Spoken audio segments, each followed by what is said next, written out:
Bonjour à tous, bienvenue sur Fitness Logic Radio. Donc voilà, Axel, t'as pas trop le choix. Je pense qu'on va partir sur ce nom dans un premier temps et ensuite on verra si on a des bonnes propositions qui nous font aussi kiffer. Je suis rejoint aujourd'hui par un invité de marque. Non, je rigole, c'est le co-host Axel Ravinet. Je vais pas te demander de te présenter parce que tout le monde sait déjà plus ou moins qui tu es, ce que tu fais, que tu es Ils un vont en gros avoir nounours marre. gentil et fort. Euh, on a eu pas mal de retours positifs suite au premier podcast qu'on a fait ensemble. Donc on s'est dit, bah écoute, pourquoi pas en faire d'autres. Nous, on aime bien faire ça. Si vous appréciez nous écouter, bah tant mieux. On va continuer sur des sujets un petit peu entraînement, force, body, power. Aujourd'hui, je pense que il y a une question qui revient beaucoup et j'aimerais bien qu'on l'aborde ensemble. Vous nous connaissez, on va sans doute partir sur des sujets parallèles en même temps parce qu'on aime bien discuter, Axel et moi. Mais aujourd'hui, on aimerait parler un peu des powerlift. Et en fait, la question que je reçois souvent à ce sujet, c'est est-ce que les powerlifts sont nécessaires dans une programmation body? Alors, power. On se pose pas la question parce que si tu fais pas les big three Mm. sur ton programme power, il y a peu de chances que lors d'un meet, tu t'en sors très bien si t'as pas pratiqué les mouvements pendant ta préparation. Mais la Carrément. question hein, qui se pose un peu plus, c'est est-ce que ce sont des mouvements qui sont nécessaires dans le cadre d'une programmation bodybuilding, donc c'est-à-dire quand tu cherches à développer plus ta masse musculaire plutôt que chercher une performance sur un mouvement spécifique. Et moi, je pense que c'est un sujet qui est hyper intéressant parce que c'est un peu polarisant, surtout sur ces dernières années où tu as un petit peu deux groupes qui sont créés. Et d'un côté, tu as les personnes qui aiment bien faire ce qu'ils appellent du power building, hein, si je ne me trompe pas, c'est-à-dire intégrer les exercices de power à l'intérieur de leur programmation en bodybuilding. Et de l'autre côté, tu as un peu un groupe qui dit que t'as pas besoin d'avoir ces mouvements-là pour créer un body complet et que du coup, pourquoi les intégrer et que ça sert à rien, etc. etc. Donc peut-être ce qui serait marrant, c'est que moi je me place dans ce groupe-là des anti-mouvements de power et peut-être que et peut-être que toi tu peux te placer du côté power et on fait un peu une présentation good cop, bad cop et on voit comment on s'en sort. Mais justement, je te pose la question. Alors déjà, toi, évidemment, tu pratiques, mais par rapport à tes programmations pour tes clients, est-ce que c'est quelque chose que tu mets forcément en place ou pas? Et quel est ton avis par rapport à la question? Alors, moi, je pense que c'est des outils qui sont intéressants. Ce sont des bons exercices, ils sont challengeants. Moi, c'est surtout ça que j'apprécie. Donc, du coup, pour répondre à ta question, oui, c'est quelque chose que je mets de manière récurrente dans mes programmations, même sur des personnes qui veulent simplement développer leur masse musculaire, être plus orienté body, etc. Parce que, il me semble que je l'avais déjà dit dans le premier podcast, j'ai un petit peu cette manière de procéder qui tend à donner ce que j'appelle un petit peu le virus de la force. Et du coup, même des athlètes qui viennent me voir pour progresser et devenir tout simplement plus musclés se prêtent au jeu de devenir plus fort. Et sur le long terme, à mon humble avis, c'est ce qui permet de tenir sur la durée en termes de motivation.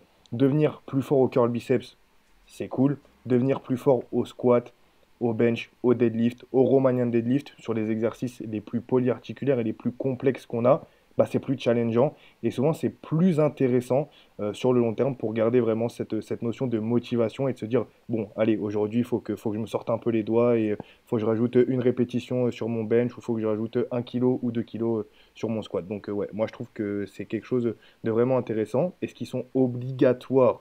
Non, rien n'est obligatoire. À partir du moment où on ne fait pas de power, on n'est pas obligé de pratiquer ces mouvements. Mais je trouve que c'est des outils qui sont super intéressants.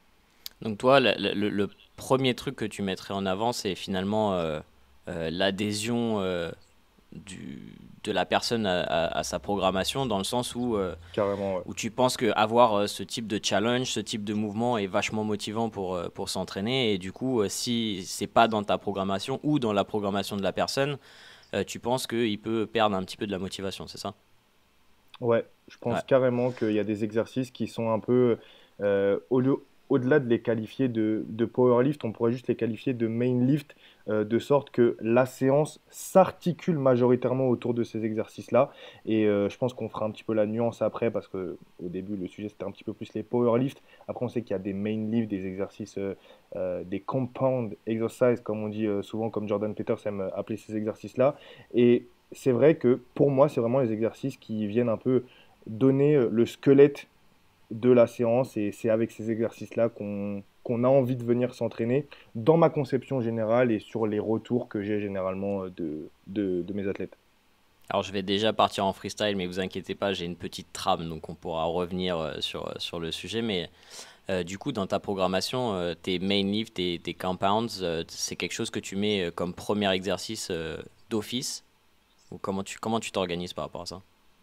Alors ouais, c'est toujours quelque chose que je mets en premier parce que bah, les exercices polyarticulaires, c'est souvent les exercices qui demandent le plus d'énergie, c'est les exercices qui demandent le plus de concentration. Donc c'est dans, alors pour pas dire 100% des cas, dans 95% des cas, c'est des exercices que je mets vraiment en premier, à part dans de rares cas où j'ai des personnes qui ont vraiment un point faible sur un muscle, souvent quelque chose qui vient assez régulièrement, c'est l'arrière d'épaule. L'arrière d'épaule, des reverse fly au câble peuvent être placés avant un deadlift si la personne aime deadlifter mais que c'est pas un powerlifter. Je le mets sans souci avant, mais ça reste vraiment une minorité de cas parce que ça reste une minorité d'athlètes que j'ai dans ce genre de situation. Et comment tu définis vraiment un exercice polyarticulaire? Genre un hip thrust, pour toi, c'est polyarticulaire ou c'est un exercice d'isolation? Alors, c'est une bonne J'essaye pas de te question. piéger, hein, mais Non, non, non, non, je non, sais que c'est non, des parce que questions qu'on nous pose de toute façon. C'est genre, ouais, mais attends, mais polyarticulaire, c'est juste deadlift, bench et squat, ou est-ce que les tractions, c'est aussi du polyarticulaire? Est-ce que le développé militaire, c'est du polyarticulaire? Enfin, tu sais, c'est des questions qui reviennent souvent quand même. alors, en vrai, ça dépend un petit peu de comment on se place et du contexte. Moi, j'aurais tendance à mettre le hip thrust comme un exercice polyarticulaire parce que en fait, je le considère comme un exercice challengeant. C'est pas un exercice où on va pouvoir se dire bon bah je prends une petite haltère de 10, 15, 20, 25 kilos et c'est ok. Déjà la barre, le setup, si tu veux aller taper un DRM au hip thrust à 85-90% en fonction de tes capacités, tu peux pas y aller en mode tranquillou bilou quoi. Ça c'est impossible. On sait très bien que le hip thrust quand c'est vraiment poussé à des hautes intensités et que c'est un exercice qui est bien maîtrisé, ça demande une certaine rigueur, ça demande même une rigueur de manière simple. Et donc, du coup, ouais, pour moi, je le place en tant qu'exercice polyarticulaire parce que je le place en tant qu'exercice complexe et qui demande vraiment d'être focus. Ok. Ouais, donc finalement, la définition française du polyarticulaire est pas mal parce que c'est vrai que la plupart des exercices où interviennent plus d'une articulation souvent se retrouvent dans la catégorie des main lifts ou des exercices avec une intensité assez élevée et qui vont demander, bah, du coup, comme tu dis, de la concentration. Enfin, tu fais pas, même un développé couché haltère ou un développé épaule aux haltères, une fois que tu commences à avoir des intensités assez élevées, c'est pas quelque chose que tu fais en parlant avec ton voisin de Ouais. banc de salle de sport, quoi. T'es focus dessus, la mise en place, elle est pas évidente et clairement, ok. Et tu vois, pour revenir à ce dont on parlait juste avant, pour toi, l'adhésion, le respect du programme, c'est ton critère numéro un dans, dans, dans la mise en place d'une programmation. Ah, Alors, pour moi tu vois, c'est quelque chose au début sur lequel peut-être que je sous-estimais un petit peu, mais aujourd'hui, je me rends compte que quelle que soit la programmation que tu fais, à partir du moment où tu n'as pas l'adhésion de la personne, à partir du moment où elle va pas acheter enfin tu vois, en anglais on parle de buy-in. Alors pour les gens qui savent pas ce que c'est, le buy-in, c'est bah, quand tu investis dans quelque chose, t'es plus enclin à suivre cette chose ou à faire cette chose. C'est par exemple, quand vous payez pour une formation, vous êtes plus enclin à suivre cette formation que si vous avez accès à une formation de manière gratuite. Alors c'est dommage, mais et le coaching c'est pareil. Peut-être que toi au ouais, ouais. début, quand tu as commencé à coacher, tu t'es rendu compte que bah, tes potes voulaient que tu les coaches ou ta famille ou quelque chose comme ça. Et quand ils payent pas, bah ils font ouais bah c'est cool tes conseils, mais finalement je suis pas sûr que je suis pas sûr que je vais le mettre en place. Moi c'était la Ouais. même chose de mon côté. Et à partir du moment où quelqu'un investit quelque chose, alors c'est pas forcément de l'argent, hein, mais qu'il y a un investissement, tout de suite ils adhèrent beaucoup plus à la démarche.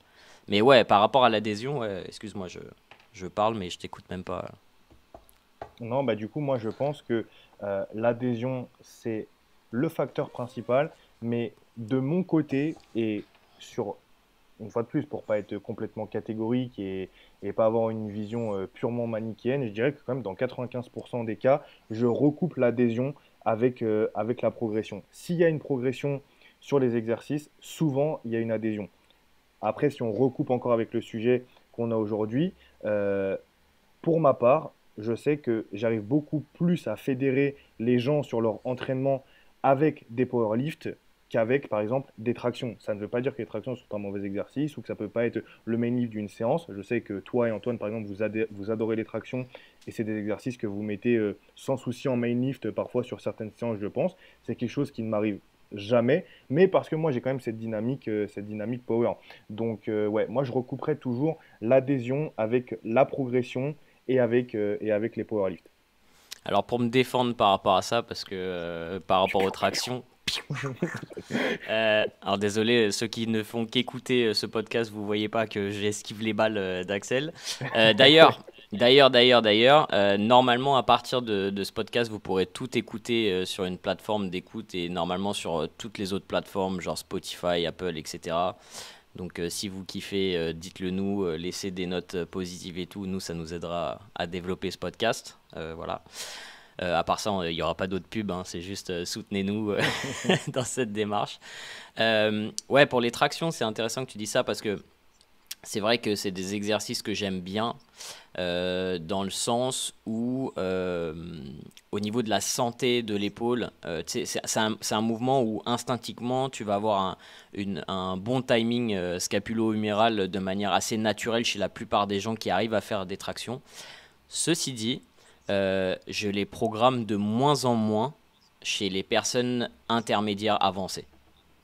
Parce Ok. que c'est un exercice. Alors, dans le sens main lift, tu vois. Ça m'arrive de le programmer pour des gens comme, tu vois, un exercice pour rajouter un petit peu de volume, etc. Mais sans doute pas comme un main lift dans le sens où c'est des exercices qui sont intéressants pour ce que je viens de dire. Mais la problématique, c'est que ça met aussi pas mal de contraintes sur, tu vois, par exemple, euh, ta coiffe des rotateurs sur les tractions, parce que ce qui démarre le mouvement, bah, c'est une stabilisation de ta tête humérale, ça tire vachement sur bah, ton infraépineux, sur ton petit rond, etc. Tu sais, au démarrage du mouvement, avant de pouvoir Hmm, engager le grand le dorsal, grand parce dorsal. que ton Ouais, grand ouais. dorsal, il va s'activer quand tu vas avoir déjà une certaine...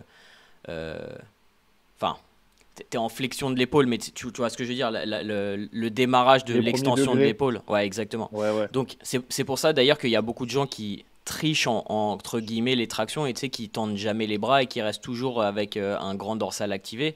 Et c'est pour ça que bah, je crois que Delavier, il déconseille généralement de descendre jusqu'en bas des tractions parce que justement, ça met trop de contraintes sur la coiffe des rotateurs. Mais bah, si les mecs ils font des compétitions, ils n'ont pas trop le choix, hein, parce qu'ils sont obligés de Ouais. le faire en amplitude complète. Et souvent, bah, voilà, les gens essaient de les faire en amplitude complète, ce qui est sans doute bien en termes de santé générale des épaules. Mais ça a un danger un peu plus important. Et quand tu commences à être fort et que tu commences à charger, bah, tu as il faut penser aussi à ça et c'est pour ça que je le programme peut-être moins pour les gens qui sont avancés et que j'ai tendance à mettre des exercices avec un angle de tirage au démarrage qui est plus dans l'axe du grand dorsal en fait. Quand je veux recruter le grand dorsal et encore une Ouais. fois, si je veux rajouter un petit peu de volume, peut-être qu'il y aura des tractions, mais je le mettrai pas en main lift au début de la séance avec beaucoup de lest, etc. Voilà, donc ça Ok.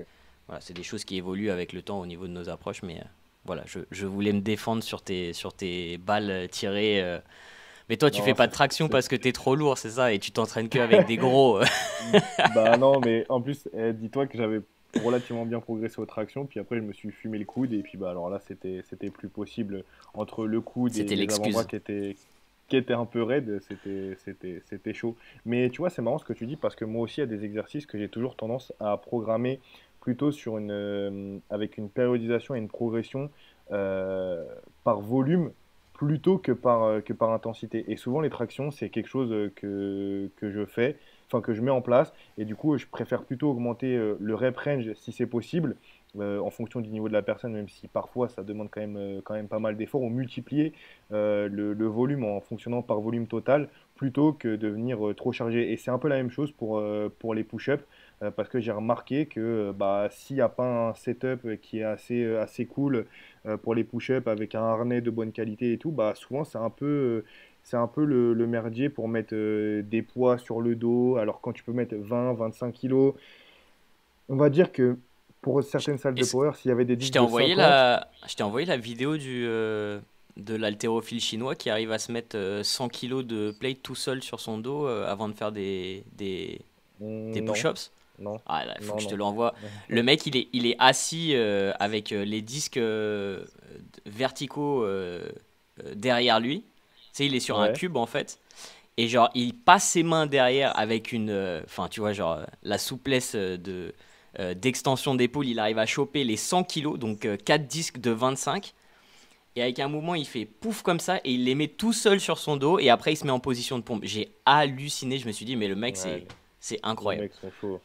Les mecs sont chauds parce que c'est vraiment un setup un peu casse-gueule en plus de faire des push-ups comme ça.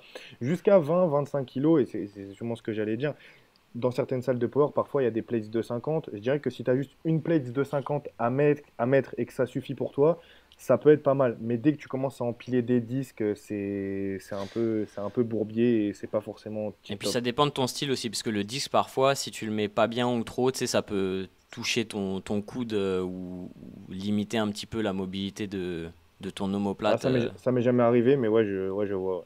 Ça dépend si tu le mets trop ou ça glisse. Mm. Enfin, c'est pas l'idéal. C'est vrai qu'un harnais c'est bien, mais de la même manière, un harnais, une fois que tu commences à mettre très lourd, ça commence au niveau de ton gainage, Ouais, c'est compliqué l'anti-extension, aussi. c'est pas évident. Ouais. Ouais, carrément. C'est clair.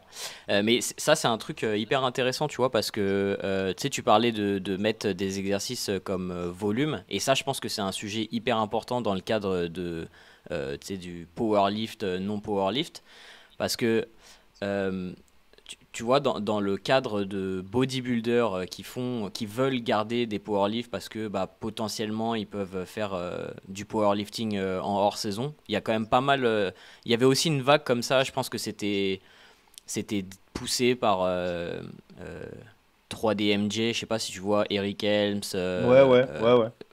toute la clique, Alberto Nunez, etc. C'était tous des athlètes naturels qui généralement ont une saison en bodybuilding et leur hors-saison, souvent ils le font en powerlifting, tu vois.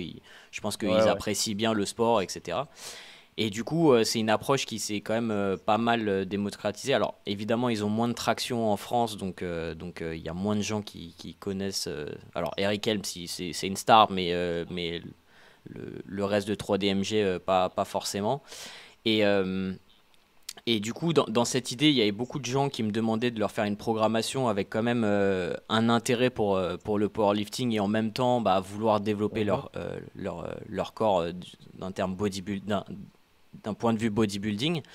Et ça, c'est intéressant parce que tu peux te focaliser vraiment sur la force sur certains lifts, tu vois, et mettre le minimum pour être sûr de progresser en termes de force. Et après, tu peux rajouter ton volume avec des exercices plus type bodybuilding et très bien t'en Ouais, sortir, t'es d'accord? Parce que le ouais, problème qu'un carrément. powerlifter a souvent, et alors toi, pas parce que tu comprends ce concept, mais on voit beaucoup de powerlifters qui essayent d'emmagasiner du volume avec les powerlifts également. Parce qu'ils veulent pas faire Ouais. des mouvements accessoires, etc. Tu peux nous en parler, ça, un petit peu, de ce que tu as vu, toi, et ce que tu vois souvent par rapport à ça?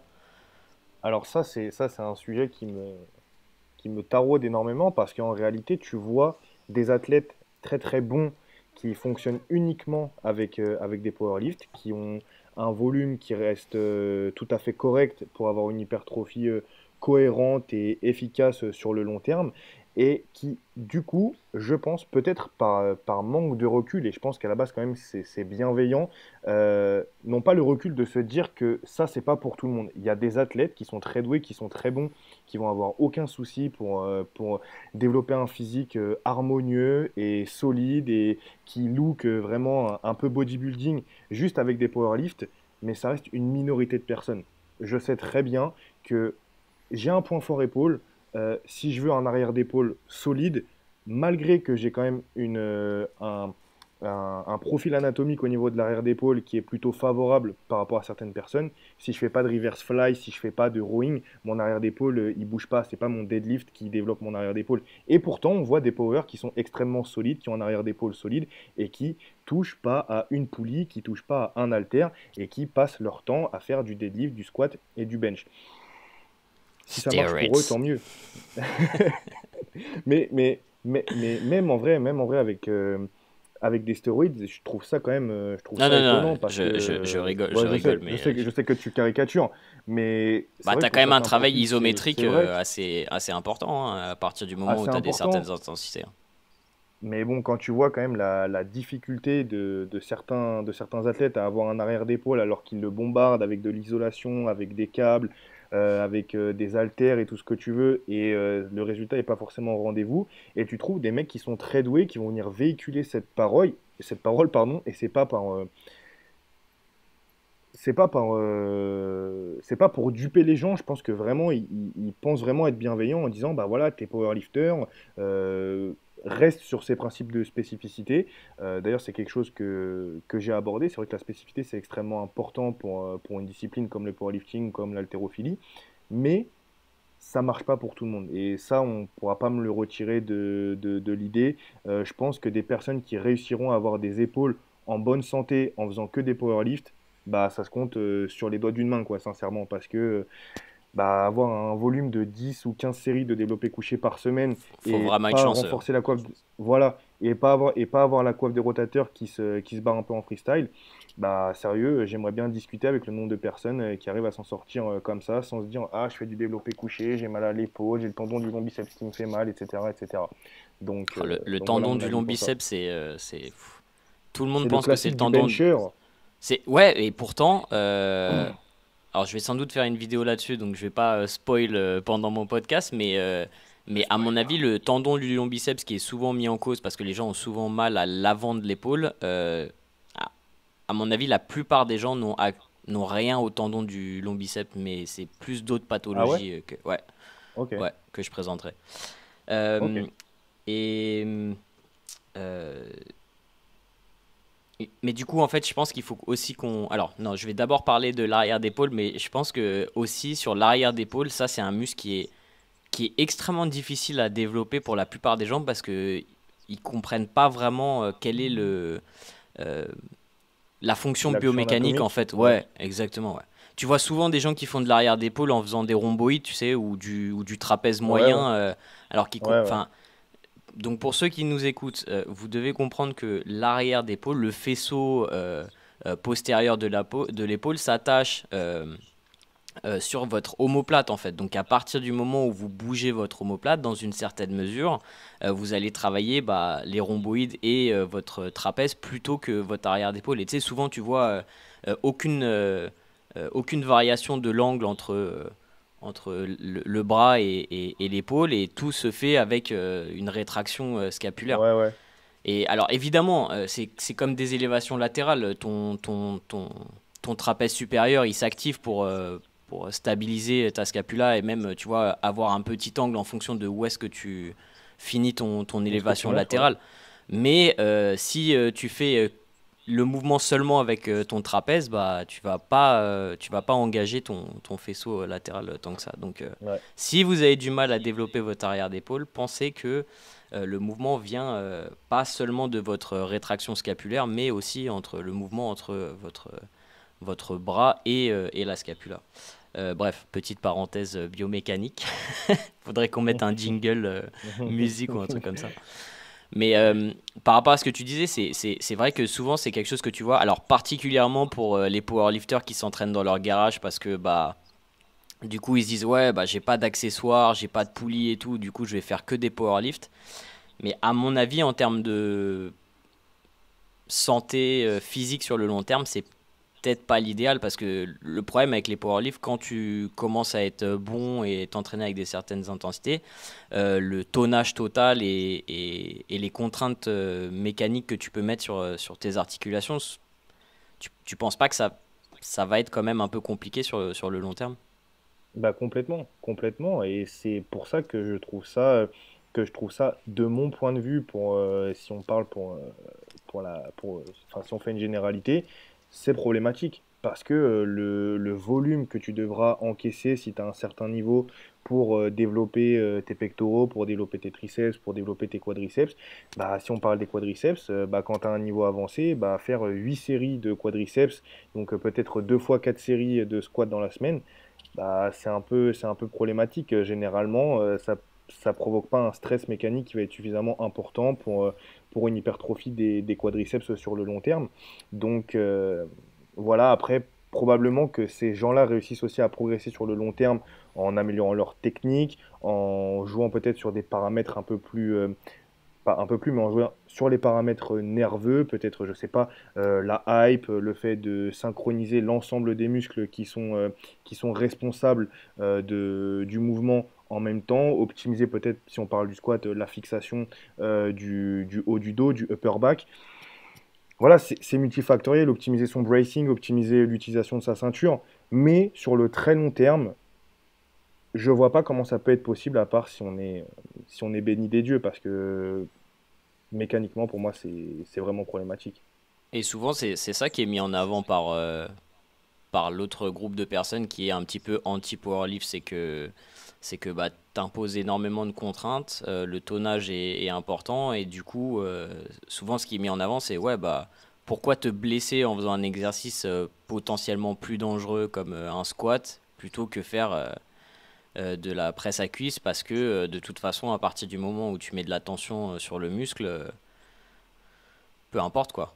Donc c'est vrai que je pense pour répondre à la question générale, parce qu'il faut qu'on revienne quand même sur le sujet, mais je pense que si ton objectif c'est vraiment uniquement le bodybuilding, que t'as pas besoin de motivation à aller à la salle en faisant des gros mouvements qui te motivent, tu peux t'en sortir avec des exercices d'isolation, sans faire les powerlifts, sans même peut-être même faire de gros exercices polyarticulaires, tu peux t'en sortir. Mais je pense que en termes de temps passé à la salle déjà, ça va te prendre plus de temps parce que si tu travailles tous tes muscles en isolation, en unilatéral, parce que c'est souvent le cas du coup, Mhm. euh, ça va te prendre beaucoup plus de temps parce que tu as beaucoup plus de choses à travailler. Enfin, tu vois, un exemple tout con, mais tu fais une traction, bah, tu travailles potentiellement ton grand dorsal, ton trapèze, tes biceps. Tu fais un exercice d'isolation du grand dorsal, tu peux avoir le biceps qui intervient forcément un peu, mais pas énormément. Et du coup, tu vas devoir te taper des curls biceps derrière, etc. Donc, Ouais. c'est aussi une problématique dont on parle pas trop. Et quand tu es passionné et que tu kiffes le bodybuilding, donc t'as pas vraiment besoin d'avoir d'adhérence au programme. Parce que de toute façon, c'est déjà une habitude, mais pour quelqu'un qui commence, ça peut être moins motivant. Mais surtout, bah, toi, tu es prêt à investir pas mal de temps à la salle, mais un débutant qui commence, il a peut-être pas envie de passer 2 heures à la salle comme nous, quoi. Ouais, carrément. Moi, je pense vraiment que le vecteur temps, c'est quelque chose à prendre en compte. C'est vraiment quelque chose à prendre en compte. Alors après, une fois de plus, on peut diviser la chose et pas forcément parler que de squat en mode powerlifting, back squat, high bar squat ou low bar squat. On pourrait parler par exemple juste de Bulgarian split squat. qui va avoir un impact sur les quadriceps, un impact sur les fessiers, un petit impact sur les mollets, sur tous les muscles stabilisateurs, etc. Ben, s'il n'y a pas d'exercice comme ça, bah, ça veut dire que tu fais du leg extension, ça veut dire tu fais des fessiers à la machine, ça veut dire tu Je te, fais des mollets, je, ça veut dire, je te enfin, trouve quand même, je te trouve quand même bien calme parce que je me rappelle on a déjà parlé de ce sujet tous les deux et t'es dit putain mais ils me cassent les couilles avec leurs exercices d'isolation là, ça m'énerve là. Tu te rappelles? Ouais, Donc mais vas-y, après, exprime-toi Axel. Y a après, pas de tabou ici. non, il y a pas de tabou, mais le truc, c'est que je trouve ça, en fait, c'est de la manière dont c'est abordé. Dire, des fois, on entend un peu des gens dire, au final, oui, non, mais les powerlift, c'est trop fatigant, la Ça rentabilité, y est, je l'ai lancé. c'est pas intéressant. Non, mais enfin, faut pas me raconter des conneries, quoi. C'est des conneries de dire ça. Je trouve que tu vas pas à la salle pour rien faire. Oui, forcément, ça va être fatigant. Tu fais un exercice, c'est fatigant. Tu fais du sport, c'est fatigant. Waouh, c'est le scoop du siècle. Non, bah, sans déconner, quand on va à la salle, on est là pour s'entraîner. On est là pour faire des exercices difficiles. Si tu veux un progressive overload à chaque séance ou même à chaque série, si c'est possible, si tu as des microplates à disposition, ça va être difficile. Ça va te faire transpirer, ça va te fatiguer, oui, mais bon, en même temps, c'est pas quelque chose d'étonnant. Même aussi superficielle que soit la doctrine et la devise No pain, no gain, dans cette idée, il y a quand même ce goût de l'effort. Quand tu vas à la salle, tu as quand même ce goût de l'effort, ce goût de t'entraîner. Je pense pas que tu peux avoir le goût de t'entraîner en faisant 18 séries de leg extension par semaine. Ou alors c'est que tu es blessé. Mais il faut pas me dire que tu vas à la salle pour faire des exercices qui ne sont pas fatigants. Voilà, c'est tout simplement ça. Ouais, là, je suis sûr que t'es en train. C'est quoi, t'as une balle anti-stress là pour pas exploser pendant le podcast, c'est ça? Qu'est-ce que t'as dans la main là? Ouais, parce que ça me vénère. Non, je rigole. Je t'ai cramé. Non, mais je pense que t'as raison et je pense que souvent les gens qui s'éloignent un petit peu des exercices polyarticulaires et un peu du challenge et de la motivation qui en découle et qui testent une approche un peu plus bodybuilding, un peu plus mind-muscle connection, comment ça, Ouais, contraction connexion, volontaire un ça. peu. Ouais, ou connexion cerveau-muscle. Ouais, c'est ça, c'est ça. Dédicace à Monsieur Saïli. Non, mais tu vois, encore une fois, tu vois, quelqu'un comme Nassim, c'est quelqu'un qui est passionné et qui fait depuis, je sais pas, ça doit faire peut-être comme moi, 10 ans qu'il s'entraîne, j'en sais rien. Enfin, je pense que Ouais, ça je fait pense, un ouais. sacré. Et c'est pas quelqu'un qui a besoin de motivation pour aller à la salle. Il kiffe son truc, il a sa salle, il s'entraîne. Dans ce sens-là, il a pas forcément besoin d'avoir des powerlifts parce qu'il investit pas mal de temps. Ça le dérange pas de faire des exercices d'isolation, de prendre son temps, de se faire kiffer, avoir ses sensations de contraction, etc. Mais effectivement, euh, je pense pour une grande majorité de personnes, tu vas aussi à la salle pour sentir que tu fais quelque chose. Et comme tu disais, quand tu fais que de l'isolation, bah, déjà ça te prend du temps. Et en plus, parfois tu sors de la salle et tu te dis, ouais, bon, bah c'était cool, mais t'as cette sensation, tu sais, genre, pourquoi je fais ça? Parce que je suis Ouais, blessé ou parce que moi j'ai déjà eu ouais, des ouais. approches sans exercice polyarticulaire.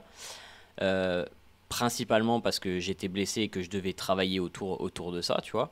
Mais quand je suis pas blessé, dès que je peux, je réintègre des exercices lourds parce que effectivement, ça me fait kiffer. Ça me fait kiffer de squatter, ça me fait kiffer de faire du soulevé de terre. Euh, Là, je vais sans doute me mettre un objectif pour atteindre les 200 kilos euh, au soulevé de terre. Donc Aïe, on va aïe, voir aïe, ça 200 ensemble, kilos Axel. soulevé de terre. On va faire je vais juste faire un pull hein, parce que le développé couché c'est dead pour moi. Peut-être le squat, on verra si le coup se comporte bien. Mais ouais, j'aimerais bien faire 200 là, au terre. Va falloir faire un petit pillard. Ah, c'est bien ça. Ça te fait Ouais, kiffer tu vois, ça. ça te motive, tu vois, ça te fait kiffer. Même toi, ça te fait kiffer. Tu te dis, Mais je vais aller oui, à la grave, salle, grave. je vais aller taper les 200 kilos des lifts. Non, mais j'ai bien progressé sur le RDL et du coup je me dis, vas-y, j'ai envie de partir du sol un petit peu, Mm. de me taper un petit ego lift là. Ouais, bah Tout le t'as raison. monde. Ah, mais c'est ton ego. Mais bon, le Tu powerlifting, c'est. vois qui c'est? PhD de lift? Non, ça me dit rien. C'est quoi son nom? Je sais plus c'est quoi son nom. Mais pour ceux que ça intéresse, ils pourront aller voir PH Deadlift sur Instagram. C'est un mec qui fait du power et qui fait aussi du bodybuilding maintenant. Il est énorme, il a une densité de malade.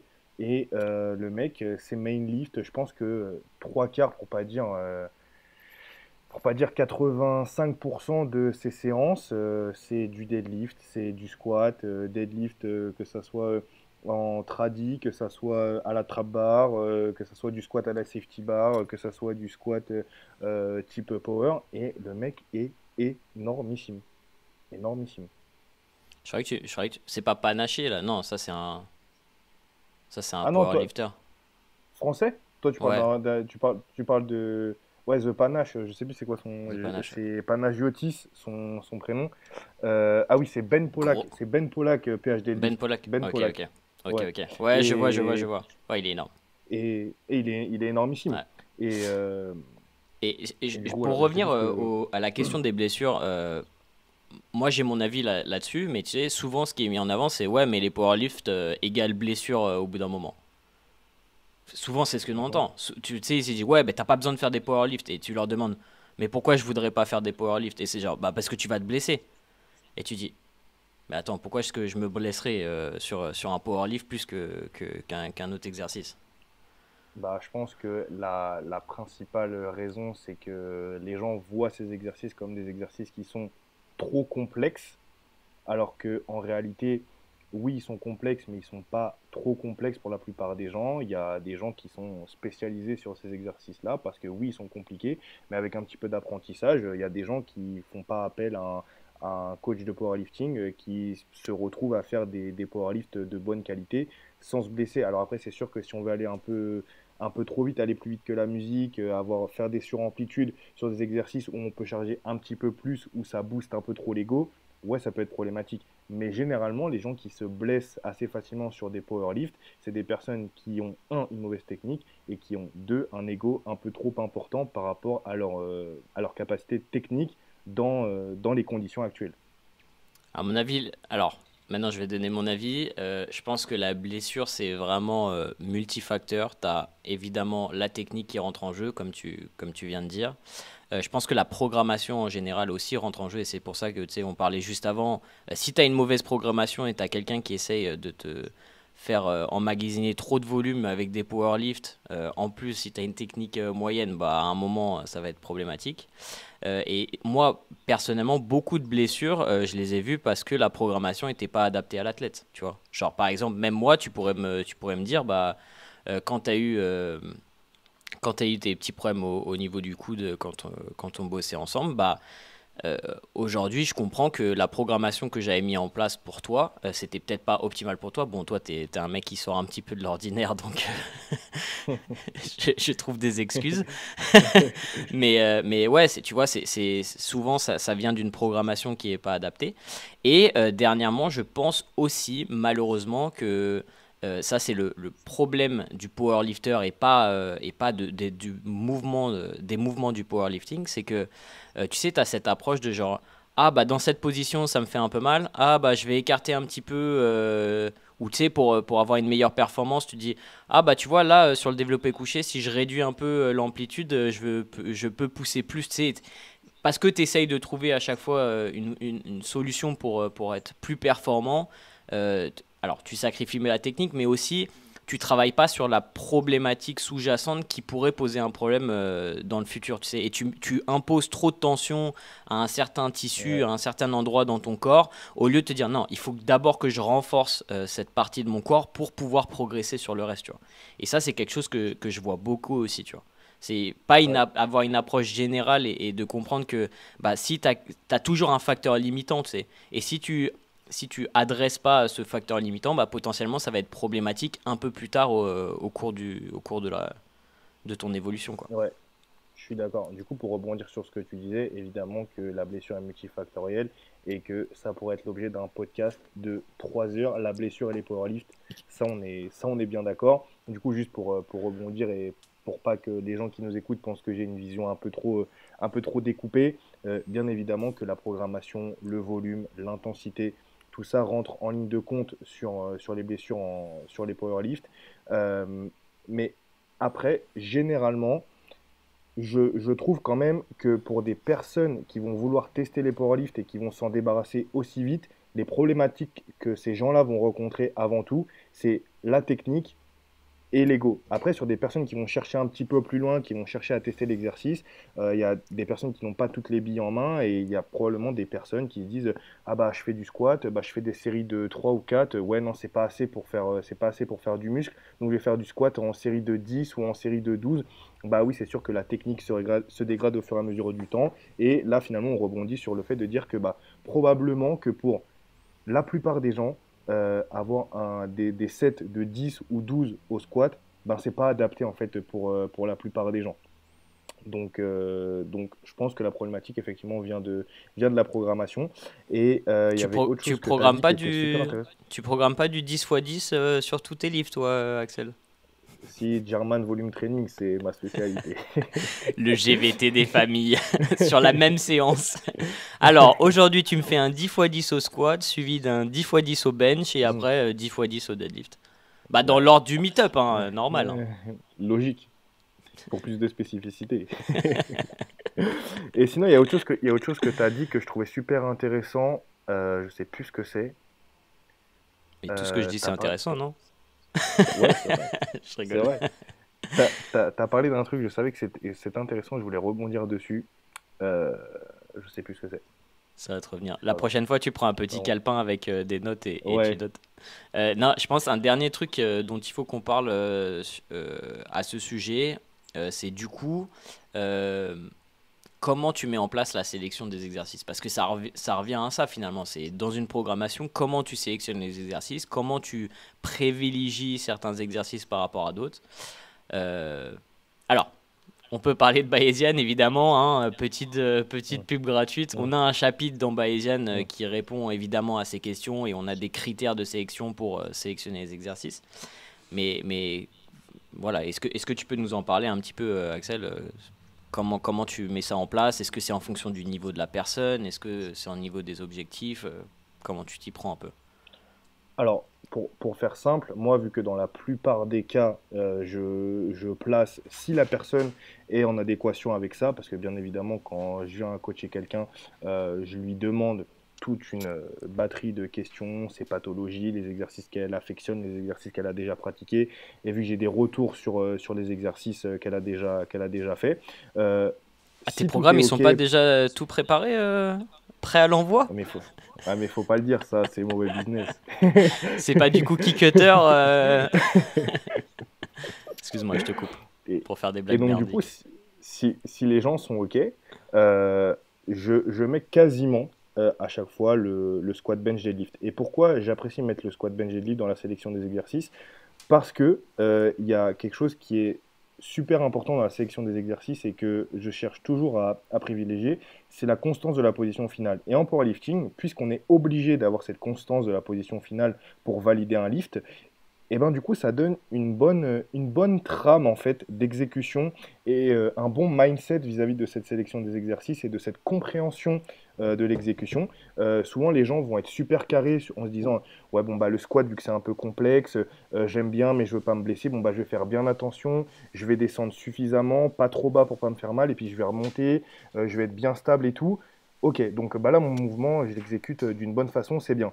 Puis après, quand tu le vois au leg extension, demi-rep, demi-rep, demi-rep, bah, je vais voir mon athlète, je lui dis, bah, ton squat, tu descends jusqu'à ton amplitude active par rapport à ce que tu es possible de faire, et puis tu remontes pour terminer ton mouvement et être sûr que tu as terminé ton mouvement. Ouais, bah pourquoi tu le fais pas sur leg extension? Ah ouais, bah en fait, le schéma est tout de suite intégré, et c'est quelque chose que j'aime beaucoup appliquer, vu que j'ai cette dynamique power, je surfe un peu toujours sur cette idée de powerlifting pour transmettre en fait diverses consignes parce que bien évidemment les gens viennent me voir dans la plupart des cas parce que je pratique le powerlifting et parce que je programme du power mais du coup voilà, moi c'est surtout sur ça que je me base. Après bien évidemment si la Ça, personne est ça doit être blessée. génial si quelqu'un vient te voir pour ça et tu lui mets que des exercices d'isolation. Et elle dit, mais Axel, Et là, tu lui réponds, bah non, hein, moi, tu sais, je veux Moi, je pas fais que tu comme te ça, hein. blesses, c'est dangereux les exercices de power.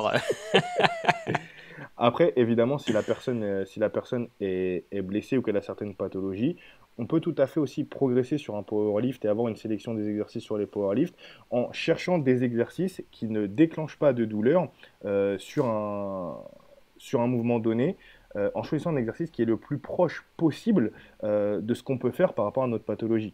De manière très inhérente à une de mes préparations. J'avais mal au coude quand je faisais du back squat, et ben j'ai switché sur du safety bar squat parce que ça ne me provoquait aucune contrainte, aucune tension sur le haut du corps, et du coup ça ne m'a pas empêché de progresser sur mon back squat. J'ai dû avoir une petite période de réadaptation parce que la barre n'est pas placée exactement de la même façon, le grip n'est pas le même, mais c'est pas nécessairement parce qu'on fait du powerlifting qu'on est obligé pendant toute une saison de ne faire que du squat bench deadlift type power. Il y a la possibilité de s'adapter et d'avoir justement une interindividualité entre les programmations pour peut-être arriver au final à un même résultat. Merci Dan Green.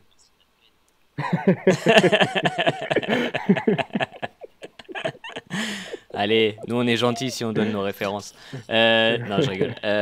C'est intéressant ce que tu dis parce que pour le coude c'est souvent une problématique et je pense que ça découle généralement d'un problème de mobilité un peu plus haut au niveau de l'épaule ou un peu plus bas au niveau du poignet parce que Ouais. je sais pas comment on dit ça en français, mais le coude c'est une articulation hinge, c'est-à-dire qu'il n'y a pas de rotation au Charn- niveau de ouais, c'est une charnière. charnière, c'est ça, merci, merci. Ouais, Tu m'as sauvé là. Ouais, et du coup, bah, dès que tu imposes une rotation au niveau de ton coude, généralement, ça devient un petit peu problématique sur le long terme. Et je pense que ouais, c'était un peu la problématique que tu avais sur ton squat, c'est que tu essayais ouais. d'imposer une rotation parce que tu manquais peut-être un petit peu de mobilité sur ta région thoracique ou sur ton épaule, ou je sais pas. Mais vu que tu es monté comme un bloc en chaîne, c'est un peu compliqué. Il y a aussi un truc dont on parle pas mal sur la toile, c'est concernant la sélection des exercices en fonction bah, de la morphologie de la personne, tu sais, en fonction de son rapport entre ses segments, etc. Et toi, tu penses que c'est quelque chose qui est obligatoire? Est-ce que pour toi, tu vois quelqu'un qui arrive avec des longs fémurs, tu dis non, mais oublie le powerlifting, c'est impossible pour toi, ou comment ça se passe? Alors c'est sûr qu'il y a des profils qui sont plus à même de performer sur certains exercices. Est-ce que ça veut nécessairement dire que tous les exercices de powerlifting ne s'adressent qu'à une certaine catégorie euh, anatomique, on va dire? Non, parce qu'il y a des powerlifters de tous les gabarits qui vont avoir des points forts, des points faibles sur tel exercice ou sur tel exercice. Généralement, les personnes longiligne, pour faire le cliché, vont être très fortes au deadlift, moyenne au squat et éclatée au sol au bench. Et puis, on a le profil type du Ouais, mais mec relativement petit avec s'il une... tire 400 kilos aussi, ça Voilà! rattrape le Après, reste. ça veut pas dire que sur Mais une compétition, la c'est personne... ça la beauté de la variété des exercices aussi dans le C'est powerlifting. ça.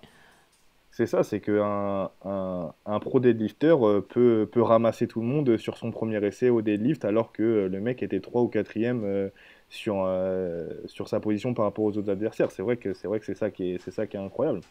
Ça fait Et mal, hein. après, à l'inverse, c'est clair. Et c'est souvent là que je me fais ramasser, moi d'ailleurs. Ouais, c'est pour ça que je dis ça. Et, et après, t'as le profil type du mec qui va être un peu plus petit, avec une grosse cage, avec des avant-bras et des humérus relativement courts, qui va être très très fort au bench, qui va être moyen au squat et qui va être pas très fort au deadlift parce que bah, du coup le bras de levier sera pas du tout optimal pour son deadlift. Pour le squat, ça ira à peu près. Puis pour le développé couché, bah, grosse cage plus petit bras, bah, ça donne une amplitude qui est relativement faible. Donc bah, du coup, moins d'amplitude parcourue donne comme résultat plus de kilos sur la barre. Donc du coup, au final, il y a toujours des profils qui sont plus à même d'être optimal sur certains exercices. Et après, ce qu'il faut savoir faire, c'est que il faut adapter la technique d'une personne à sa morphologie. Si quelqu'un a une toute petite cage thoracique et qu'elle a des super longs bras et qu'elle ne peut pas trop ponter pour n'importe quelle raison parce que le rachis thoracique n'est pas très mobile ou quoi que ce soit, bah, probablement que Ça, c'est d'avoir moi. Tu viens de me définir là. Voilà, et qui en plus, et voilà, et si on pousse le vis jusqu'au bout, et qui peut avoir les épaules relativement fragiles, pardon, je vais dire fragiles, bah, cette personne, elle n'aura pas forcément beaucoup d'intérêt, même si ça paraît optimal sur le papier, à avoir un wide grip au maximum de ce qui est autorisé en powerlifting, parce que l'épaule ne supportera pas, parce que le deltoïde antérieur il sera tellement étiré que bah, au final, ça sera compliqué de performer, il y aura peut-être des contractures à répétition au niveau du deltoïde antérieur. Enfin voilà, c'est un tout. Et c'est aussi pour ça, c'est bête à dire, mais c'est aussi pour ça qu'il y a des personnes qui sont spécialisées dans certaines disciplines pour éviter ce genre de problème et ne pas se dire ah bah voilà mon powerlifter préféré, il deadlift en sumo, et puis bah toi tu veux deadlifter en sumo, mais tu as une rotation externe de hanche qui est complètement nulle, tu as les fémurs qui sont super courts, donc bah au Et dès que final tu t'as pas arrives et forcément dès que tu arrives d'intérêt. en haut du mouvement, tu commences à pleurer parce que tu as l'impression que tu es en train de te déboîter la hanche. Mais ouais, Voilà, donc au final, c'est pas forcément très intéressant. Mais une fois de plus, un petit peu le mot d'ordre qu'on a dans Bayesian, c'est aussi l'inter-individualité et individualiser une absolument. programmation en fonction des différents profils. Hashtag je suis contexte, on en revient Bah toujours au ouais. même point, Mhm. mais c'est vrai que ça soit sur la sélection des exercices, que ça soit sur la Mhm. programmation, tout est spécifique à l'individu et malheureusement, même si votre influenceur préféré vous partage son programme d'entraînement, c'est pas forcément le programme qui va être adapté à vous, à votre niveau, à vos contraintes et à vos pathologies. Donc faites attention à ça si vous voulez vous préserver et progresser dans les meilleures conditions possibles. Merci beaucoup pour ton temps, Axel. Je pense que c'était assez intéressant. Prochain sujet, on va demander à nos auditeurs de nous faire des propositions si vous avez des trucs que vous voulez qu'on aborde. De toute Dans façon, les commentaires. Axel regorge d'idées dans tous les cas. Et, merci de nous avoir écoutés. Petit mot de la fin, Axel, pour ceux qui nous ont écoutés jusqu'ici, qu'est-ce qu'il faut qu'ils mettent En place? Non, quel mot faut qu'ils disent dans les commentaires pour savoir s'ils ont écouté jusqu'ici? Je pense qu'il y a un mot que vous devez absolument mettre dans les commentaires si vous avez écouté. Ça commence par inter et ça finit par T. Et si vous mettez ça dans les commentaires, je pense que ça montrera que vous avez été rigoureux pendant l'écoute de Oh là votre là, podcast. le mec, c'est carrément une interrogation. Merci à tout le monde et on se retrouve dans le prochain podcast. Ciao. Ciao!